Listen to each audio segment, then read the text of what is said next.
បាទសួស្តីបងប្អូនទាំងអស់គ្នាតោះយើងមកគ្នាទៅ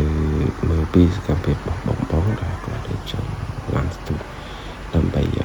ស្ទូចដែកដាក់ទៅលើគ្រប់ធុងកុងកណាអញ្ចឹងកុំឲ្យខាត់ពេលវេលាយូរតោះយើងទៅទស្សនាវីដេអូចាក់ដែងទាំងអស់គ្នាបាទ